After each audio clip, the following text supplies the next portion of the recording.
Hi കൂട്ടുകാരെ, എല്ലാവർക്കും എൻ്റെ പുതിയ വീഡിയോയിലേക്ക് സ്വാഗതം. അപ്പോൾ ഇന്ന് ഞാനൊരു ഡേ ഇൻ മൈ ലൈഫുമായിട്ടാണ് വന്നിരിക്കുന്നത്. അപ്പോൾ നമുക്ക് വീഡിയോയിലേക്ക് പോവാം. രാവിലെ സമയം 6 മണി ആയിട്ടുണ്ട്. ഞാൻ ചോറിനും കുടിക്കാനുള്ള വെള്ളമൊക്കെ വെച്ചിട്ടുണ്ട്. പിന്നെ ഇതാ ഒരു ഗ്ലാസ് കാപ്പി കൂടി വെച്ച് കുടിക്കുകയാണ്. രാവിലെ കാപ്പി കിട്ടിയാൽ ഇത്തിരി ഉഷാറാണ്. അപ്പോൾ കുടിക്കണമെന്ന് തോന്നുമ്പോഴൊക്കെ ഉണ്ടാക്കാറുണ്ട് കേട്ടോ. അപ്പോൾ അത് കുടിക്കുകയാണ്. പിന്നെ ഇതാ രാവിലെ ബ്രേക്ക്ഫാസ്റ്റ് അപ്പമാണ്. അപ്പത്തിന് മുട്ടക്കറിയാണ് ഉണ്ടാക്കുന്നത്. ഞാൻ കുക്കറിലാണ് മുട്ടക്കറി ഉണ്ടാക്കുന്നത് കേട്ടോ. അപ്പോൾ എങ്ങനെയാണെന്ന് നിങ്ങൾക്ക് കാണിച്ചു തരാം. അപ്പോൾ കുക്കർ അടുപ്പിൽ വെച്ചിട്ടുണ്ട്. അത് ചൂടായി വന്നപ്പോൾ ഞാനതിലേക്ക് വലിയുള്ളി ഇട്ട് കൊടുത്തിട്ടുണ്ട്. അത് നമുക്ക് നന്നായിട്ട് വഴറ്റിയെടുക്കാം. അപ്പോൾ ഈ വലിയുള്ളിയുടെ കൂടെ തന്നെ ഞാൻ വെളുത്തുള്ളി ഇഞ്ചിയും കൂടി ചേർത്തിട്ടുണ്ട്. അപ്പോൾ ഒന്നിച്ച് ഇട്ടാൽ മതിയാവും. അത് നന്നായിട്ട് വഴറ്റിയെടുക്കാം. അത് ഒന്ന് നന്നായിട്ട് സോഫ്റ്റായി വരുമ്പോൾ നമുക്ക് അതിലേക്ക് ഉരുളക്കിഴങ്ങ് ഇട്ട് കൊടുക്കാം. ഞാനിവിടെ ഒരു വലിയ ഉരുളക്കിഴങ്ങാണ് ഇട്ട് കൊടുത്തിട്ടുള്ളത്.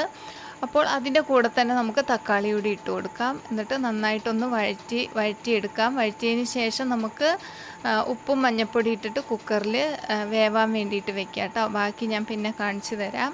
പിന്നെ ഉച്ചയ്ക്ക് ചോറിനുള്ള ഉപ്പേരിയാണ് ഉണ്ടാക്കുന്നത്. ക്യാബേജ് തോരനാണ്. തോരനല്ല കേട്ടോ, ക്യാബേജ് ഉപ്പേരിയാണ്. അപ്പം ക്യാബേജിൻ്റെ കൂടെ പയർ, ക്യാരറ്റ്, പച്ചമുളക് എല്ലാം അരിഞ്ഞിട്ട് തേങ്ങയൊക്കെ ഇട്ടിട്ടാണ്, മഞ്ഞൾപ്പൊടി ഇടാണ്ട് വെള്ള കളറ് അങ്ങനെ രീതിയിലാണ് ഉണ്ടാക്കിയിട്ടുള്ളത്. പിന്നെ ഇതാ ഉച്ചയ്ക്ക് കറി വെക്കുന്നത് രസമാണ്. തക്കാളി രസമാണ് വെക്കുന്നത്. തക്കാളി, ജീരകം, കുരുമുളക്, വെളുത്തുള്ളി, ചുമന്നുള്ളി, ഇഞ്ചി, പച്ചമുളക്, മല്ലിയില ഇതൊക്കെ മിക്സിയിലൊന്ന് അരച്ചതിന് ശേഷം ഇതാ ചീഞ്ചട്ടി എടുത്ത് അതിലേക്ക് കടുക് പൊട്ടിച്ചിട്ട് ഇത് അതിലേക്ക് ഒഴിച്ചു കൊടുക്കുകയാണ്. അപ്പോൾ ആവശ്യത്തിന് പുളിവെള്ളം കൂടി ചേർത്ത് കൊടുക്കണം. പിന്നെ കായം, കുറച്ച് മല്ലിപ്പൊടി, മുളക് പൊടി ഇത്രയൊക്കെ ചേർത്തിട്ട് നമുക്ക് തിളപ്പിച്ചെടുക്കാം. നല്ല ടേസ്റ്റാണ് കേട്ടോ ഇങ്ങനെയുള്ള രസം. അപ്പോൾ തക്കാളി രസമാണ്. അപ്പോൾ നമ്മൾ പാലക്കാടൊക്കെ ഇങ്ങനെയുള്ള രസമാണ് ഉണ്ടാക്കാറുള്ളത്. പിന്നെ ഇതിൽ പരിപ്പിട്ട് വെക്കാറുണ്ട്. അപ്പോൾ ഇത്തിരി കട്ടിയും കൂടി കിട്ടും. അപ്പോൾ എല്ലാം ചേർത്ത് കൊടുത്തിട്ടുണ്ട്. ഇനി മല്ലിയില കൂടി ചേർത്ത് കൊടുത്തിട്ട് തിളച്ചതിന് ശേഷം നമുക്ക് വാങ്ങി വയ്ക്കാം കേട്ടോ. നല്ല ടേസ്റ്റാണ് കേട്ടോ ഇങ്ങനെയുള്ള രസം. നമ്മൾ ഇതെല്ലാം അരച്ച് ചേർത്തുകൊണ്ട് ഒരുപാട് നേരമൊന്നും തിളയ്ക്കണ്ട. ഒരു 5 മിനിറ്റ് തിളച്ചാൽ മതിയാവും കേട്ടോ. വെളുത്തുള്ളിയൊക്കെ നമ്മൾ അരച്ചല്ലേ ചേർത്തിരിക്കുന്നത്. അപ്പോൾ തിളച്ചതിന് ശേഷം നമുക്കിതാ വാങ്ങി വയ്ക്കാം. ഞാനിതാ ഒരു മൺചട്ടിയിലേക്ക് ഒഴിച്ചു കൊടുക്കുകയാണ്. അപ്പോൾ നല്ല മണമൊക്കെ വരുന്നുണ്ട് കേട്ടോ, അടിപൊളിയാണ്. അപ്പോൾ നമ്മുടെ രസം കൂടി ഇവിടെ റെഡി ആയിട്ടുണ്ട്. പിന്നെ ഉച്ചയ്ക്ക് വറുക്കാൻ മീനുണ്ട്. അപ്പം രസവും മീൻ വറുത്തതും ക്യാബേജ് തോരനുമാണ് ഉച്ചയ്ക്കുള്ള കറി. അപ്പോൾ ഇതാ നമ്മൾ മുട്ട കറി വെച്ചിട്ടുണ്ട്. അപ്പോൾ നമ്മുടെ ഉള്ളി അതൊക്കെ കുക്കറിൽ വെന്തതിന് ശേഷം മസാലയെല്ലാം ചേർത്ത് കൊടുത്ത് താളിച്ചെടുക്കുക കേട്ടോ. മുട്ടയെല്ലാം ഇട്ടിട്ട് അത് നല്ല ടേസ്റ്റാണ്. കുറച്ച് വെള്ളം കുറച്ച് ഒഴിച്ചു കൊടുക്കണം, അത്രയേ ഉള്ളൂ. അപ്പോൾ നമ്മുടെ അടുക്കളയത്തെ പണിയെല്ലാം ഒരുവിധം കഴിഞ്ഞിട്ടുണ്ട്. ഇനി അപ്പം കൂടി ഉണ്ടാക്കിയാൽ മതിയാവും. അപ്പോൾ ഇതാ കുറച്ച് കൂടുതൽ പാത്രമുണ്ട്, അതൊക്കെ ഒന്ന് കഴുകിയെടുക്കുകയാണ്. അപ്പോൾ ഇതാ പാത്രമെല്ലാം ആദ്യം സോപ്പിട്ട് വെച്ചതിന് ശേഷം പിന്നെ നല്ല വെള്ളത്തിൽ കഴുകിയെടുക്കുകയാണ്. കൂടുതൽ പാത്രമുണ്ട് കേട്ടോ. ഇനിയും വേണം അപ്പം ഉണ്ടാക്കാൻ വേണ്ടിയിട്ട്. അതിൻ്റെ ഇടയിൽ കൂടി ചായയൊക്കെ വെച്ചിട്ടുണ്ട്. അതൊക്കെ കുടിയൊക്കെ കഴിഞ്ഞു. എല്ലാ ദിവസവും ഞാൻ ചെയ്യുന്ന പണികളാണ് കേട്ടോ അതൊക്കെ, അടുക്കളയിലുള്ള പണികൾ. അപ്പോൾ ഒരു 2-3 മണിക്കൂർ പണിയുണ്ടാവും.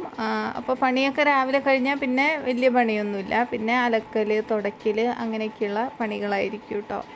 അപ്പോൾ ഇതാ പാത്രമെല്ലാം കഴുകിയതിന് ശേഷം ഞാനിതാ സിങ്കും കൗണ്ടർ ടോപ്പും എല്ലാം തുടച്ചെടുക്കുകയാണ്. പച്ചക്കറിയൊക്കെ അരിഞ്ഞതിൻ്റെ വേസ്റ്റും ഒക്കെ ഉണ്ടായിരുന്നു. അതൊക്കെ വേസ്റ്റ് പാത്രത്തിലിട്ടു. എന്നിട്ടിതാ ഗ്യാസിൽ നിറയെ എണ്ണയും കറീൻ്റെയൊക്കെ ഉണ്ടായിരുന്നു. അതൊക്കെ ഒന്ന് തുടച്ചെടുത്ത് വൃത്തിയാക്കുകയാണ്. അപ്പോൾ എല്ലാ ഭാഗവും തുടച്ച് കഴിഞ്ഞതിന് ശേഷം സിങ്ക് നന്നായിട്ട് സോപ്പിട്ട് കഴുകുകയാണ്. എണ്ണമയമൊക്കെ കൂടുതലുണ്ടായിരുന്നു. ഇടയ്ക്കിടയ്ക്ക് എപ്പോഴും ഞാൻ കഴുകാറുണ്ട്. പാത്രം കഴുകുന്ന സമയത്ത് എപ്പോഴും കഴുകാറുണ്ട്. അപ്പോൾ അതും കൂടി ഒന്ന് കഴുകിയെടുക്കുകയാണ്. അപ്പോൾ അടുക്കളയത്തെ ഒരുവിധം പണിയൊക്കെ കഴിഞ്ഞു. പിന്നെ ഇതാ അപ്പം ഉണ്ടാക്കുകയാണ്. അപ്പം എന്താണെന്നറിയില്ല, ഇന്ന് അത്രയ്ക്ക് അങ്ങ് പൊന്തി വന്നില്ല. ഒരു മീഡിയം ലെവലിലാണ് കിട്ടിയിട്ടുള്ളത്. എന്താണെന്നറിയില്ല, അരിൻ്റെ കുഴപ്പമാണോ എന്നറിയില്ല. ഞാൻ കുറച്ച് പഞ്ചസാര ചേർത്തിട്ടുണ്ടായിരുന്നു, അത് കൂടിപ്പോയോ എന്നറിയില്ല. പക്ഷേ ടേസ്റ്റൊക്കെ ഉണ്ടായിരുന്നു കേട്ടോ. അപ്പോൾ അത് ചുട്ടെടുക്കുകയാണ്. അപ്പോൾ ഇതാ സമയം 9 മണിയായിട്ടുണ്ട്. ഞാൻ കഴിക്കാൻ വേണ്ടിയിട്ട് ഇതാ ഫുഡൊക്കെ എടുത്തിട്ട് ഒരു ഭാഗത്തിരുന്ന് കഴിക്കുകയാണ്. നല്ല വിശപ്പുണ്ടായിരുന്നു 9 മണിയൊക്കെ ആയപ്പം. എല്ലാ ദിവസവും 9 മണിയാകുമ്പോൾ കഴിക്കാറുണ്ട്. ഫുഡൊക്കെ കറക്റ്റ് സമയത്ത് തന്നെ കഴിക്കാറുണ്ട്. അപ്പോൾ ഇതാ അപ്പം കഴിച്ചുകൊണ്ടിരിക്കുകയാണ്. അങ്ങനെ ഫുഡെല്ലാം കഴിച്ചു. ഫുഡ് കഴിച്ച പാത്രമെല്ലാം കഴുകി അടുക്കളയൊക്കെ ഒന്ന് അടിച്ച് വാരി തുടച്ചിട്ടുണ്ട്. അപ്പോൾ അടുക്കളയത്തെ പണിയൊക്കെ കഴിഞ്ഞു. പിന്നെ ഇതാ ഞാൻ പുറത്തേക്ക് ഇറങ്ങി. ബാക്ക് ഭാഗം കേട്ടോ, അവിടെ കുറച്ച് ചപ്പൊക്കെ ഉണ്ടായിരുന്നു, അവിടെയൊക്കെ അടിച്ച് വൃത്തിയാക്കുകയാണ്. കുറേ നാൾ മഴയാണല്ലോ, ഇപ്പോൾ 2 ദിവസമായിട്ടാണ് വെയിലൊക്കെ കാണുന്നത്. അപ്പോൾ ഉണങ്ങിയതായതുകൊണ്ടല്ലേ അടിക്കാറൊന്നുമില്ല, അങ്ങനെ ചപ്പൊന്നും വീഴാറില്ല. അപ്പോൾ ഇതാ എല്ലാ ഭാഗവും ഒന്ന് അടിച്ച് വൃത്തിയാക്കുകയാണ്.